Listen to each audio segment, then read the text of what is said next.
प्यारे हुजूर, मेरा सवाल है कि आपको स्पोर्ट में क्या पसंद है? आपको स्पोर्ट में क्या पसंद है?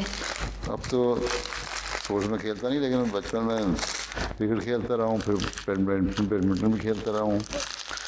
और आ जाओ तुम लोग मेरे पास, आओ चे, हाँ तुम आओ मेरे पास, आजा आजा आजा, ये लो।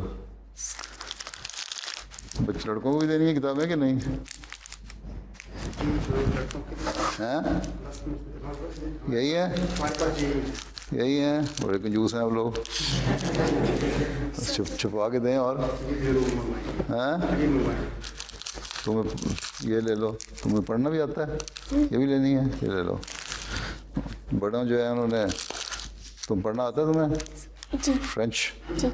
चलो आओ, आजो खड़े हो जाओ, लड़के सामने लाइन वाले।